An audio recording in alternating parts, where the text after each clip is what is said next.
বিসমিল্লাহির রহমানির রহিম। আসসালামু আলাইকুম ওয়ারহমতুল্লাহি ওয়াবারাকাতুহু। যদি তোমার মধ্যে এই 10টি গুণ থাকে তবে দুনিয়া ও আখেরাত দুটোই তোমার। প্রিয় ভাই বোন বন্ধুগণ, মানুষ জীবনে সফল হতে চায়। কেউ চায় দুনিয়াতে সম্মান, শান্তি ও সফলতা, আবার কেউ চায় আখেরাতে জান্নাত, আল্লাহর সন্তুষ্টি ও অনন্ত সুখ। কিন্তু খুব কম মানুষই বোঝে দুনিয়া ও আখেরাত আলাদা দুটি পথ নয়, বরং কিছু বিশেষ গুণ আছে যা একজন মানুষকে একই সঙ্গে দুনিয়াতেও সফল করে এবং আখেরাতেও মুক্তির পথ খুলে দেয়। ইসলাম আমাদের শুধু ইবাদতের শিক্ষা দেয় না, বরং চরিত্র, আচরণ, ধৈর্য, দায়িত্ববোধ সবকিছুর মাধ্যমে একটি পূর্ণাঙ্গ জীবন গড়ার শিক্ষা দেয়। একজন মুসলিমের প্রকৃত সফলতা তখনই যখন সে দুনিয়ায় উপকারী মানুষ হয় এবং আখেরাতে আল্লাহর প্রিয় বান্দা হয়। আজ আমরা জানব এমন 10টি গুণ সম্পর্কে।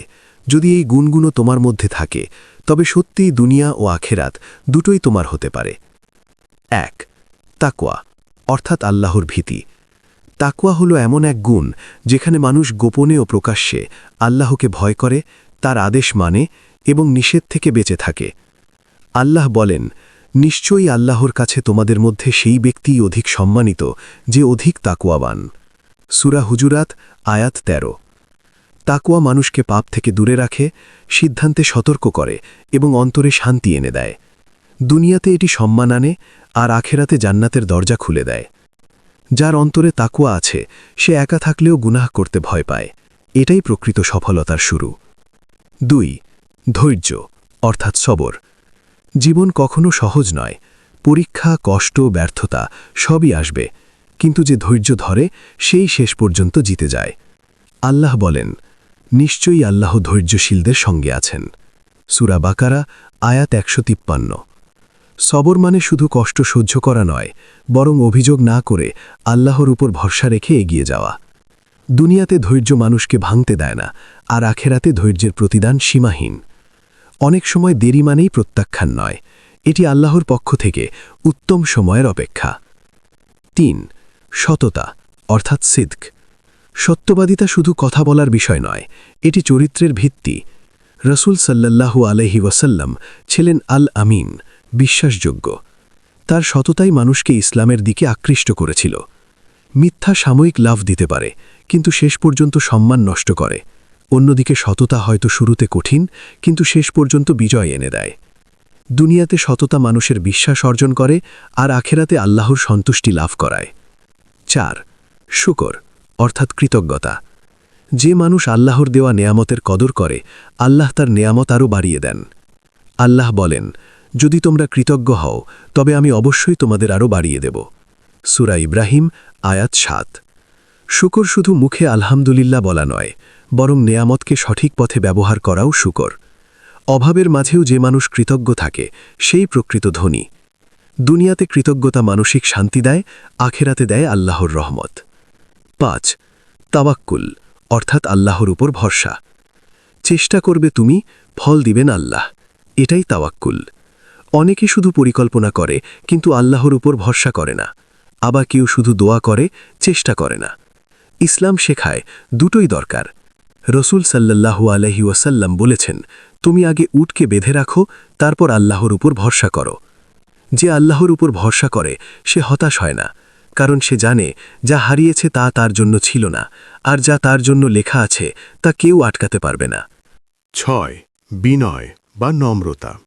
অহংকার মানুষকে নিচে নামায়, বিনয় মানুষকে উপরে তোলে। শয়তানের পতনের মূল কারণ ছিল অহংকার, আর নবীদের সৌন্দর্য ছিল বিনয়।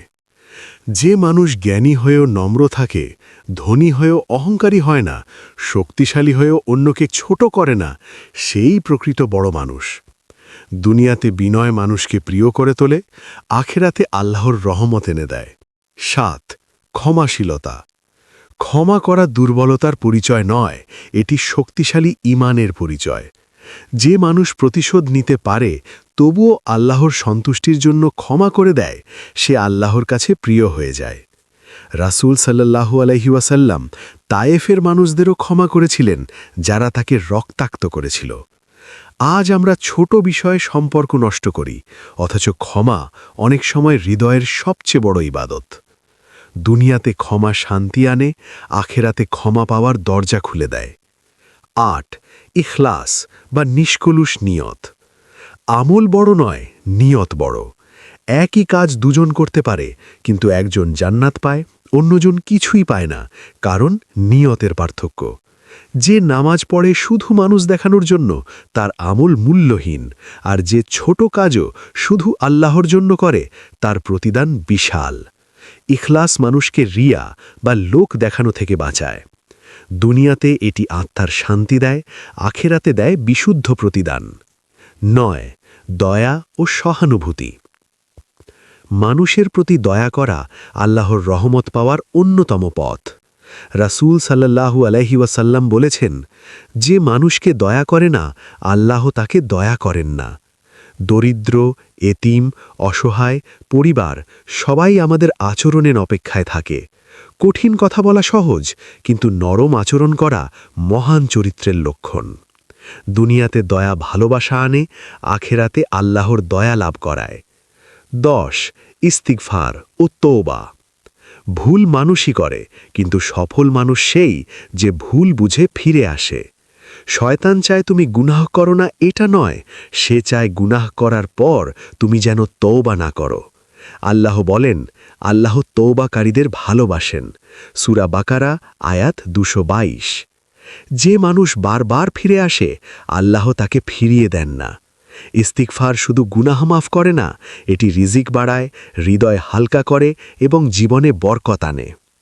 প্রিয় বন্ধুগণ, দুনিয়া ও আখেরাত দুটোই পাওয়ার স্বপ্ন অনেকেই দেখে, কিন্তু এই সফলতা কেবল দোয়া দিয়ে আসে না, আসে চরিত্র, আমল, নিয়ত ও আল্লাহর সাথে সম্পর্কের মাধ্যমে। তাকওয়া, ধৈর্য, সততা, কৃতজ্ঞতা, তাওয়াক্কুল, বিনয়, ক্ষমাশীলতা, ইখলাস, দয়া ও তওবা, এই 10টি গুণ যদি তোমার মধ্যে থাকে, তবে তুমি শুধু একজন ভালো মানুষ নও, তুমি আল্লাহর পথে চলা একজন সফল বান্দা। মনে রেখো, সফলতা মানে শুধু টাকা নয়, বরং এমন হৃদয় যা আল্লাহর কাছে গ্রহণযোগ্য। আজ থেকেই নিজেকে প্রশ্ন করো, এই 10টির মধ্যে কয়টি গুণ আমার মধ্যে আছে?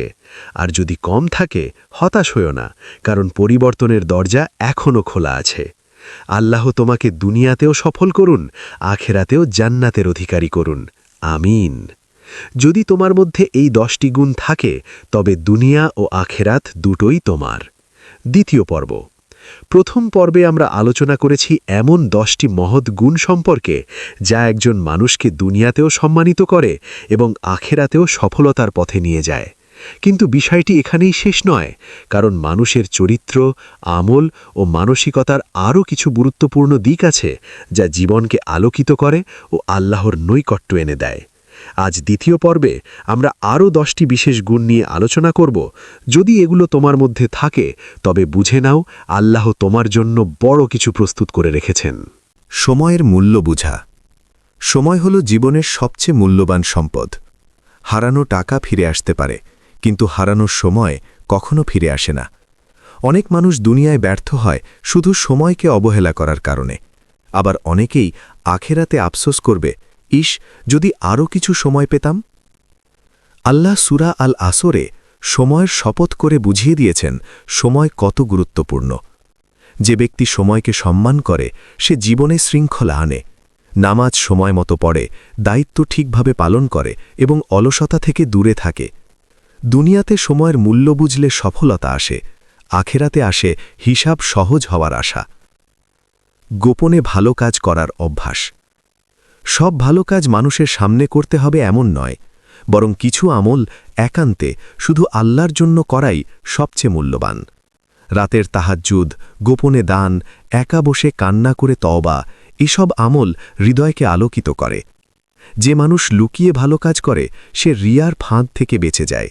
মানুষ না জানলেও আল্লাহ জানেন, এটাই সবচেয়ে বড় শান্তি। দুনিয়াতে এই অভ্যাস আত্মাকে পবিত্র করে, আখেরাতে এটি বিশাল প্রতিদান এনে দেয়। অন্যের হক আদায় করা। শুধু নামাজ রোজা যথেষ্ট নয়, মানুষের হক আদায় করাও ইসলামের বড় শিক্ষা। কারো টাকা মেরে খাওয়া, প্রতারণা করা, অপমান করা, গীবত করা, এসব অন্যের হক নষ্ট করে। অনেক মানুষ ইবাদতে ভালো, কিন্তু মানুষের সাথে আচরণে কঠোর। অথচ কিয়ামতের দিন বান্দার হক খুব কঠিন বিষয় হবে। যে মানুষ অন্যের হক রক্ষা করে সে দুনিয়াতে সম্মান পায় এবং আখেরাতে নিরাপদ থাকে। আত্মসমালোচনার ক্ষমতা। নিজের ভুল দেখতে পারা একটি বিরল গুণ। অনেকেই অন্যের দোষ দেখে কিন্তু নিজের ভুল দেখে না, অথচ আত্মশুদ্ধির শুরু হয় নিজের ভুল স্বীকার থেকে। হজরত উমর রাদিয়াল্লাহু আনহু বলেছেন, হিসাব নেওয়ার আগে নিজের হিসাব নাও। যে ব্যক্তি নিজেকে যাচাই করে সে অহংকার থেকে বাঁচে এবং উন্নতির পথে এগোয়। দুনিয়াতে এটি চরিত্রকে পরিণত করে, আখেরাতে তওবার দরজা খুলে দেয়। জ্ঞান অর্জনের আগ্রহ। ইসলামে জ্ঞান অর্জন ইবাদতের অংশ। রাসূল সাল্লাল্লাহু আলাইহি ওয়াসাল্লাম বলেছেন, জ্ঞান অর্জন করা প্রত্যেক মুসলিমের উপর ফরজ। যে মানুষ জানতে চায়, শিখতে চায়, বুঝতে চায়, সে অন্ধকারে থাকে না। বিশেষ করে দ্বীনের জ্ঞান, হালাল হারাম, নামাজ, আখলাক, কুরআন এসব জানা জরুরি। জ্ঞান ছাড়া আমল অনেক সময় ভুল পথে চলে যায়। দুনিয়াতে জ্ঞান সম্মান আনে, আখেরাতে সঠিক পথ দেখায়। সবচেয়ে কঠিন যুদ্ধ বাইরের কারো সাথে নয়, নিজের নফসের সাথে। রাগ নিয়ন্ত্রণ করা, হারাম থেকে চোখ ফিরিয়ে নেওয়া, গুনাহের সুযোগ পেয়েও না করা, এগুলোই প্রকৃত জিহাদ। নফস সবসময় সহজ পথ চায়, কিন্তু ঈমান মানুষকে সঠিক পথ শেখায়। যে ব্যক্তি নিজের নফসকে নিয়ন্ত্রণ করতে পারে সে সত্যিকারের বিজয়ী। দুনিয়াতে এটি সম্মান আনে, আখেরাতে জান্নাতের আশা জাগায়। দোয়ার প্রতি বিশ্বাস। দোয়া শুধু মুখের শব্দ নয়, এটি একজন মুমিনের শক্তি। অনেক সময় মানুষ সব দরজা বন্ধ দেখে, কিন্তু দোয়ার দরজা সব সময় খোলা থাকে। যে মানুষ দোয়া করতে জানে সে কখনো একা নয়, কারণ সে জানে তার রব শুনছেন। কখনো দোয়া সাথে সাথে কবুল হয়, কখনো দেরিতে, কখনো তার চেয়েও উত্তম কিছু দিয়ে। দোয়ার প্রতি বিশ্বাস মানুষকে হতাশা থেকে বাঁচায়। হারাম থেকে নিজেকে বাঁচানো। হালাল হারামের পার্থক্য বোঝা ঈমানের বড় পরীক্ষা। সবাই যা করছে তাই করা সঠিক নয়। অনেক সময় জনপ্রিয় জিনিসও হারাম হতে পারে। হারাম উপার্জন, হারাম সম্পর্ক, হারাম দৃষ্টি এসব ধীরে ধীরে হৃদয়কে অন্ধকার করে দেয়। যে ব্যক্তি আল্লাহর ভয় থেকে হারাম ছাড়ে, আল্লাহ তাকে উত্তম কিছু দান করেন। দুনিয়াতে হালাল বরকত আনে, আখেরাতে মুক্তি দেয়। পরিবারের প্রতি দায়িত্বশীলতা। একজন ভালো মুসলিম শুধু মসজিদে ভালো নয়, ঘরেও ভালো। মা বাবার সাথে আচরণ, স্ত্রী সন্তানের হক, আত্মীয়তার সম্পর্ক এসবও ইবাদতের অংশ। যে ব্যক্তি পরিবারের প্রতি দায়িত্বশীল সে আল্লাহর কাছে প্রিয় হয়। অনেকেই বাইরের মানুষের কাছে ভালো, কিন্তু ঘরে কঠোর। ইসলাম এই দ্বিমুখী চরিত্র পছন্দ করে না। দুনিয়াতে পরিবার শান্তি দেয়, আখেরাতে এটি নেক আমলের কারণ হয়। মৃত্যু ও আখেরাতকে স্মরণ করা। যে ব্যক্তি মৃত্যুকে স্মরণ করে সে পাপ করতে ভয় পায়। মৃত্যু কোনো দূরের ঘটনা নয়, এটি আমাদের সবচেয়ে নিশ্চিত ভবিষ্যৎ। কবর, হিসাব, মিজান, সিরাস্ত এসব স্মরণ মানুষকে সোজা পথে রাখে। রাসূল সাল্লাল্লাহু আলাইহি ওয়াসাল্লাম বলেছেন, বেশি বেশি মৃত্যু স্মরণ করো। যে আখেরাতকে ভুলে যায় সে দুনিয়াতে হারিয়ে যায়, আর যে আখেরাতকে মনে রাখে দুনিয়াও তার জন্য সহজ হয়ে যায়। বন্ধুগণ, দুনিয়া ও আখেরাতের সফলতা কেবল ভাগ্যের বিষয় নয়, এটি গুণ, চরিত্র, নিয়ত এবং প্রতিদিনের ছোট ছোট সিদ্ধান্তের ফল। প্রথম 10টি গুণের সাথে যদি এই দ্বিতীয় 10টি গুণও যুক্ত হয় তবে একজন মানুষ সত্যিই আল্লাহর প্রিয় বান্দাদের কাতারে পৌঁছতে পারে। আজ নিজেকে আবার প্রশ্ন করো, আমি কি শুধু বেঁচে আছি নাকি সত্যি সফল হওয়ার পথে হাঁটছি? কারণ সফলতা শুরু হয় অন্তর থেকে আর শেষ হয় আল্লাহর সন্তুষ্টিতে। আল্লাহ আমাদের সবাইকে দুনিয়াতে কল্যাণ এবং আখেরাতে জান্নাত দান করুন। আমিন ইয়া রাব্বাল আলামিন। এই পর্যন্ত ভিডিওটি দেখার জন্য আপনাকে অসংখ্য ধন্যবাদ। ভালো লাগলে লাইক, শেয়ার এবং ফলো দিয়ে উৎসাহিত করবেন এবং সাবস্ক্রাইব করে পাশে থাকবেন যাতে এই ধরনের ভিডিও আপনাদের কাছে পৌঁছে দিতে পারি এবং এই রকম ভিডিও দেখে আমাদের অন্তর আত্মাকে পরিশুদ্ধ করতে পারি। আসসালামু আলাইকুম ওয়া রাহমাতুল্লাহি ওয়া বারাকাতুহু।